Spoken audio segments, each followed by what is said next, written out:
Good morning everyone. ఈరోజు మార్చి 8 అంతర్జాతీయ మహిళా దినోత్సవం సందర్భంగా ఈరోజు పేపర్లో మనకు కాంపిటేటివ్ ఎగ్జామ్ పర్పస్లో వచ్చిన ఇంపార్టెంట్ కరెంట్ అఫైర్స్ బిట్స్ ఏంటో చూద్దాం. ఈనాడు ప్రతిభా పేపర్కి సంబంధించి ఈరోజు కొన్ని ఇంపార్టెంట్ బిట్స్ ఉన్నాయి, అవి కూడా ఒకసారి చూద్దాం.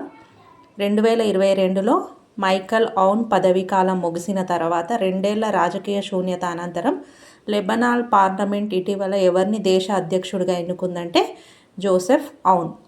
రాబోయే 5 ఏళ్ల కాలంలో ఆహారం, పానీయాలు, వ్యవసాయం, సముద్ర ఉత్పత్తులు, పరిశ్రమ నుంచి ఎంత మొత్తం విలువ చేసే ఎగుమతులను సాధించాలని భారత ప్రభుత్వం లక్ష్యంగా పెట్టుకుందంటే $10 బిలియన్ ఎగుమతులను సాధించాలని భారత ప్రభుత్వం లక్ష్యంగా పెట్టుకుంది. కేంద్ర వాణిజ్య పరిశ్రమల శాఖ మంత్రి పీయూష్ గోయల్ న్యూఢిల్లీలో జరిగిన ఇండస్ ఫుడ్ 2025 సదస్సులో ఈ అంశం గురించి పేర్కొనడం జరిగింది. నెక్స్ట్, ఐక్యరాజ్య సమితి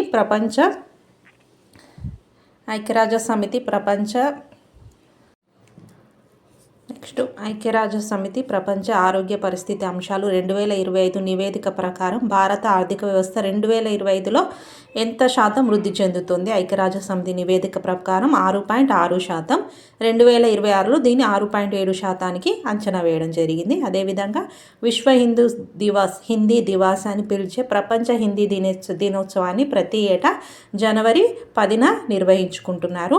ఇంగ్లీష్ మాండరీస్ తర్వాత ప్రపంచవ్యాప్తంగా అత్యంత విస్తృతంగా మాట్లాడే భాషల్లో ఒకటిగా హిందీని ప్రోత్సహించాలని ఈ దినోత్సవాన్ని నిర్వహిస్తున్నారు.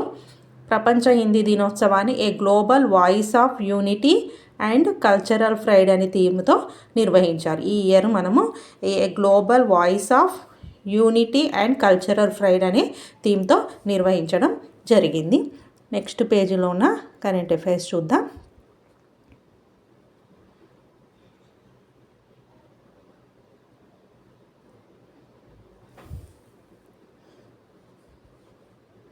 ఇవి మనం ఇంతకుముందు కరెంట్ అఫైర్స్ బిట్స్లలో కవర్ అయ్యాయి, అయినా ఒకసారి చూద్దాం. భారత న్యాయ అధికారిగా అంజు రాఠీ 2025 మార్చి 5న న్యాయశాఖ కార్యదర్శిగా నియామకం జరిగిందని మరియు ఈమె మొట్టమొదటి మహిళగా రికార్డు సృష్టించిందని ఐఏఎస్ అధికారి నితిన్ చంద్ర స్థానంలో ఈమె భారత న్యాయసేవ అధికారిగా నియామకం జరిగిందని మనం ఇంతకుముందు కరెంట్ అఫైర్స్లో చెప్పుకున్నాం. అదేవిధంగా గగనతలంలో అత్యంత ఎత్తుకు వెళ్ళే యుద్ధ విమానాల్లో ప్రాణవాయువును ఉత్పత్తి చేసే వ్యవస్థ గురించి దీని గురించి కూడా మనం కరెంట్ అఫైర్స్లో డిస్కషన్ చేయడం జరిగింది. డిఆర్డిఓ మరియు ఉత్పత్తి చేసే వ్యవస్థను రక్షణ పరిశోధన అభివృద్ధి సంస్థ సొంతంగా రూపొందించింది. ఈ తేజస్ యుద్ధ విమానంలో పరీక్షించగా అది విజయవంతం అయింది మరియు మిగ్ 29K మరియు ఇతర విమానాల్లో ప్రవేశపెడతామని కూడా వాళ్ళు వెల్లడించడం జరిగింది.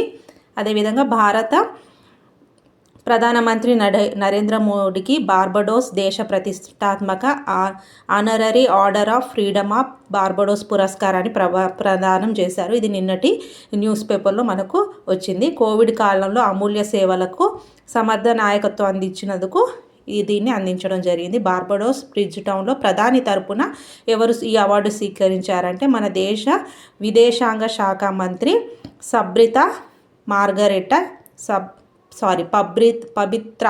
పబిత్రా మార్గెరిటా ఈ పురస్కారాన్ని స్వీకరించడం జరిగింది. అదేవిధంగా దేశంలో ప్రైవేటు విద్యాలయాల శాతం అనేది 2017-22 మధ్యలో 51% పెరగడం జరిగింది అని నీతి ఆయోగ్ అనేది ఒక రిపోర్ట్లో పేర్కొనడం జరిగింది. ఇది మనకు ప్రతిభా పేపర్లో ఈ రోజుకు సంబంధించిన ఇంపార్టెంట్ కరెంట్ అఫైర్స్ బిట్స్. అదేవిధంగా అసలు మెయిన్ న్యూస్ ఏమి ఇచ్చారో చూద్దాం.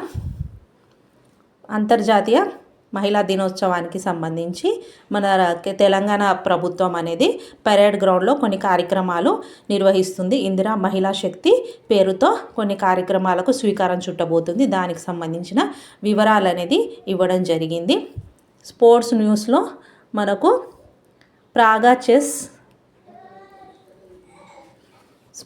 స్పోర్ట్స్ న్యూస్లో మాత్రం ప్రాగా చెస్ విజేత అరవింద్ భారత గ్రాండ్ మాస్టర్ అరవింద్ చిదంబరం తన కెరీర్లోనే తొలి మేజర్ టైటిల్ని సాధించాడు. ఇతను ప్రాగ్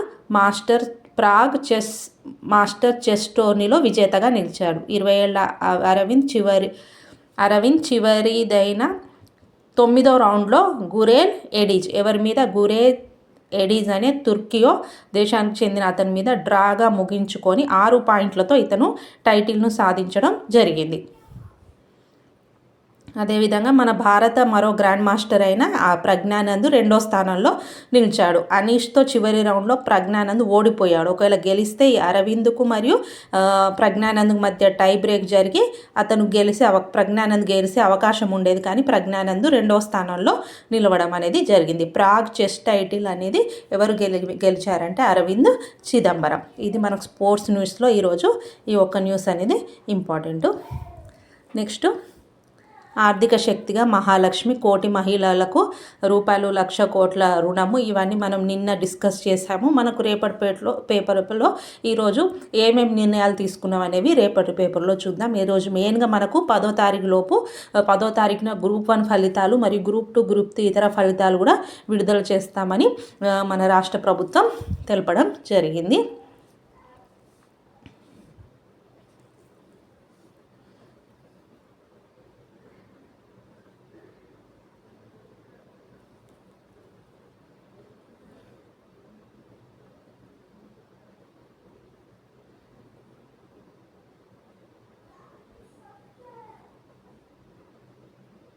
ఈ పేపర్లో మనకు అంతగా ఏం లేవు. అదేవిధంగా కొన్ని కంపెనీలు 4 కంపెనీలు 3,225 కోట్లతో పెట్టుబడులు. కొత్తగా మనకు తెలంగాణ రాష్ట్రానికి వస్తున్న కంపెనీలు ఏంటంటే 1,900 కోట్లతో అమర్ రాజా గిగా ఫ్యాక్టరీ, ఆల్ట్మిన్ ప్రైవేట్ లిమిటెడ్, ఇట్లా కొన్ని కంపెనీలకు మన ఐటీ శాఖ మంత్రి శ్రీధర్ బాబు శంకుస్థాపన చేయడం జరిగింది. రైతులు కూడా ఎగుమతిదారులు కావచ్చు అనే ఒక ఉద్దేశంతో 2 కోట్ల వరకు రాయితీనిచ్చి మరియు 40% వరకు 40% పరిమితితో గరిష్టంగా 2 కోట్ల వరకు రాయితీ అనేది ఇవ్వడం జరుగుతుంది కేంద్ర ప్రభుత్వం. రైతులను కూడా ఎగుమతిదారులుగా చేసే ఉద్దేశంతో మన కేంద్ర పరిశ్రమలు వాణిజ్య మంత్రిత్వ శాఖ పరిధిలో వ్యవసాయ శుద్ధి చేసిన ఆహార పదార్థాల ఎగుమతి అభివృద్ధి సంస్థ, దీని అపేడా అంటారు, దీనికి అవకాశం కల్పించింది. రైతులకు 40% పరిమితితో గరిష్టంగా 2 కోట్ల వరకు రాయితీ కింద ఇవ్వడం అనేది జరుగుతుంది. దీన్ని 2025-26 ఆర్థిక సంవత్సరంలో ఈ పథకాల అమలుకు మార్గదర్శకం జారీ చేయడం జరిగింది. వీటిలో మెయిన్గా ఏ ఉత్పత్తులు అనేవి ఇచ్చారు చూడండి. ఇవన్నీ బిస్కెట్లు, చక్కెర, బెల్లం, తేనె, కోకో వీటిలన్నిటిని ప్రాసెసింగ్ చేసి ఎగుమతి చేయడానికి వీలుగా చేస్తారన్నట్టు. తర్వాత 40% సబ్సిడీ ఇవ్వడం మరియు మౌలిక సదుపాయాలు, సమూహ క్లస్టర్ల ఏర్పాట్ల కొరకు 60 కోట్ల వరకు పరిమితితో 6 కోట్ల వరకు పరిమితితో 40% సహాయం అనేది కేంద్రం చేస్తుంది. మిగిలినవి అనేది మన రైతులు అనేవి సమకూర్చుకోవాల్సి ఉంటుంది. ఇది అపేడా గురించి.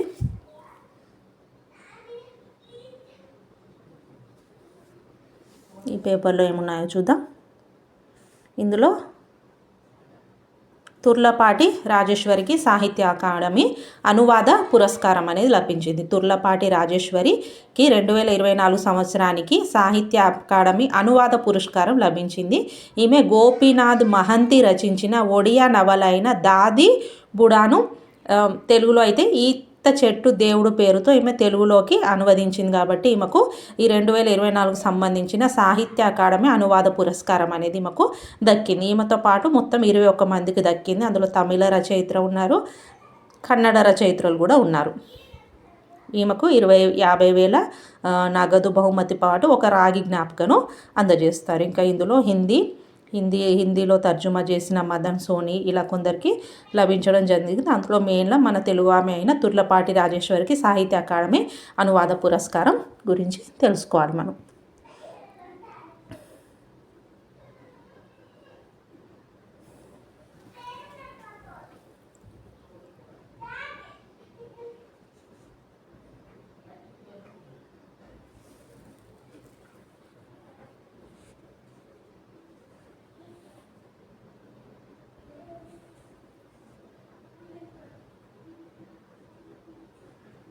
ఇందులో కూడా మనకు ఏం లేవు అంతగా.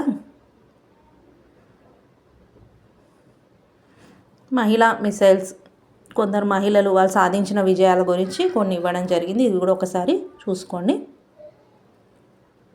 టీ హబ్ నూతన సివిఓగా కవికృత్ అనే అతను నియామకం జరిగింది. స్టార్టప్ ఇంక్యుబేటర్ కేంద్రం టీ హబ్ కొత్త చీఫ్ ఎగ్జిక్యూటివ్ ఆఫీసర్గా కవికృత్ నియామకం. ఈ నెల 10న అతను బాధ్యతలు స్వీకరించనున్నాడు. హైదరాబాద్కి చెందిన ఈ కవికృత్ హార్వర్డ్ బిజినెస్ స్కూల్ నుంచి MBA, పిట్స్ పిలానీ నుంచి ఫైనాన్స్లో MSc పూర్తి చేశాడు.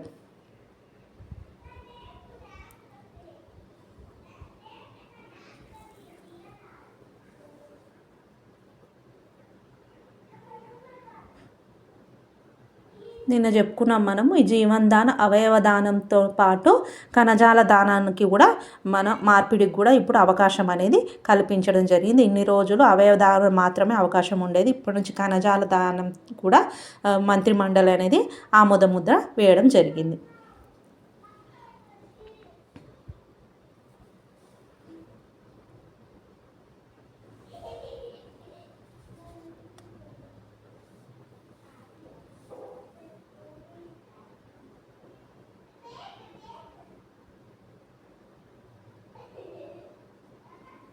మహిళా శక్తి నామ సంవత్సరంగా ఈరోజు కొన్ని కార్యక్రమాలు అనేవి జరగబడుతున్నాయి పరేడ్ గ్రౌండ్లో.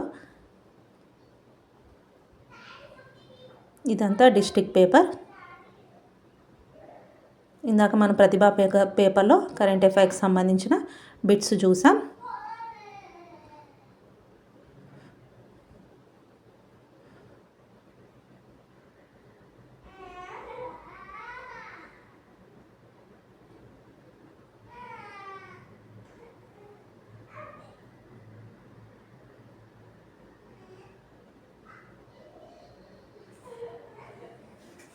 అసలు అంతర్జాతీయ మహిళా దినోత్సవం గురించి చెప్పుకున్నాం కదా. అసలు దాని ప్రాముఖ్యత ఏంటి అనేది ఒకసారి చూద్దాం.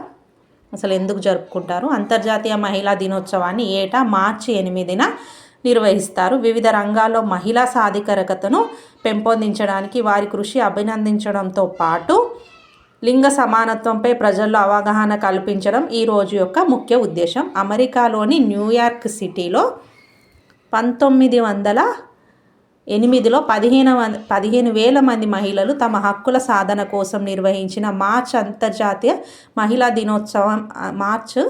అంతర్జాతీయ మహిళా దినోత్సవానికి స్ఫూర్తి. 1908లోనే 15,000 మంది మహిళలు అమెరికాలోని న్యూయార్క్ సిటీలో వాళ్ళ హక్కుల సాధన కోసం ఒక మార్చ్ నిర్వహించారు. అదే మన అంతర్జాతీయ మహిళా దినోత్సవానికి స్ఫూర్తి అన్నట్టు.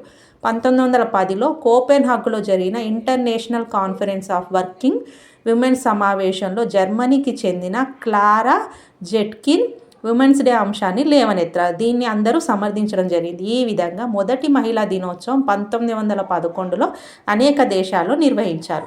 రష్యన్ విప్లవం సమయంలో 1917లో మార్చి 8న దేశంలో శాంతి నెలకొల్పి అందరికీ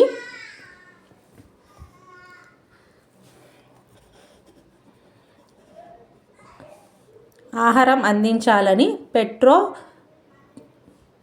నగరంలో వేలాది మహిళలు నినదించారు. అప్పటి నుంచి మార్చి 8న అంతర్జాతీయ మహిళా దినోత్సవం జరుపుకోవడం అనేది జరుగుతుంది. తర్వాత 1975లో ఈ కార్యక్రమాన్ని మన ఐక్యరాజ్య సమితి అధికారికంగా నిర్వహిస్తుంది. ఈ 2025 నినాదాలు ఏంటంటే ఐక్యరాజ్య సమితి ఏడాదిని యాక్సిలరేట్ యాక్షన్ అనే థీమ్తో ప్రకటించింది. మరియు మన భారత ప్రభుత్వం నారీ శక్తితో వికసిత భారత్ అనే నినాదంతో అంతర్జాతీయ మహిళా దినోత్సవం జరుపుకోవాలని నిర్ణయించింది. భారత ప్రభుత్వం ఏమో నారీ శక్తితో వికసిత భారత్, మరియు ఐక్యరాజ్య సమితి ఏమో యాక్సిలరేట్ యాక్షన్ థీమ్ అనే 2 థీమ్ను ప్రకటించడం జరిగింది. ఇది ఈ రోజుకు సంబంధించిన మన ఈనాడు పేపర్కు సంబంధించిన ముఖ్యమైన కరెంట్ అఫైర్స్ బిట్స్ అన్నట్టు. నచ్చిన వాళ్ళు లైక్ చేసి సబ్స్క్రైబ్ చేసుకోండి. Thank you.